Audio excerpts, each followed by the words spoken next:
Hello, today we are talking about the rower. It is number 5 in the Hyrox event order. Straight off the bat, hold my hands up, the rower isn't my most experienced of exercises. I consider it quite an intuitive exercise. You basically just sit down, pick up the handle and start rowing, right? Let's start with the rower. Whistle stop tour, here it is. The seat, the display, the foot straps, the handle and the damper. I would imagine that most people that go to Hyrox have already spent a little bit of time training on the rower. I can't imagine any idiot would go to an event like Hyrox, to sign up to an event like Hyrox, having never rowed a rowing machine before.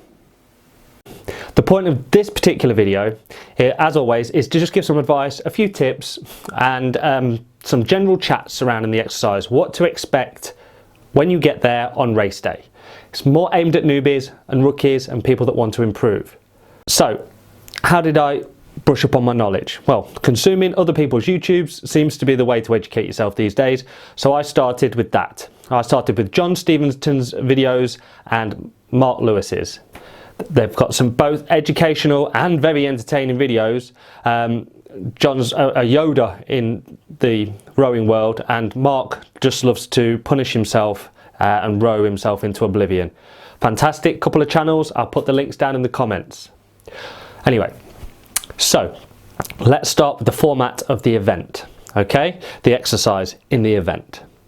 You'll have just finished your 5th run and you'll have just come off the back of burpees. You are going to be gasping, sweaty mess and already starting to regret some of your life choices. In the back of your mind, you will be thinking, how many takeaways can I buy with a Hyrox ticket? It's at least 7. So you will run through the number 5 arch and presented with a column of rowers. Don't just take any rower, run to where the marshals are, where all the other sweaty people are, and get on the one the marshals are pointing at. Before you go any further, take a second to just adjust the damper. You're supposed to only do it before you start. And it gets difficult if you're not very flexible like me with your feet in the restraints. So do it before you put your feet in. Get buckled in and start rowing. The general rule of the damper is the stronger athletes have it higher and the more aerobic, smaller athletes take it lower. The screen that's in front of you will be set to display the time, the distance and the 500 meter splits. The meters will count upwards, not downwards, and when you get to 1,000 meters it will continue. So don't expect it to stop, it will not. Don't press any of the buttons, leave as is. So you are now rowing. Rowing will never feel as tough as it does at Hyrox event. You'll be huffing and puffing and that down 1,000 meters will feel like it's going by in slow motion.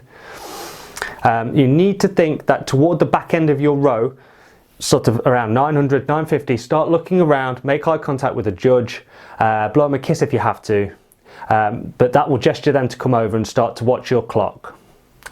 At about 980, one big pull, thumb your strap brackets all the way down to the side, which quick releases your feet, and up you get at the marshals say so and start to run out. Now just bear in mind at this point your legs will feel like jelly. They will feel compromised and they won't necessarily want to run straight away. But that's okay, that's normal. Just be aware that every second you spend walking is time off the top. The time from the rower to the edge of the rower zone, that's time on your row. Any time in the rock zone is just added on to the end. Just bear that in mind.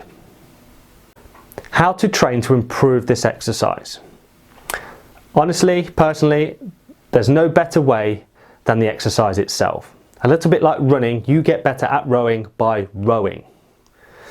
But there's always things you can do to improve, particularly with regards to power. If you add more legs, back and arms into your weightlifting equation, lots of resistance training, you will inevitably get stronger through those motions. It is obviously a full body exercise, so there isn't really much of your body not being used during a row.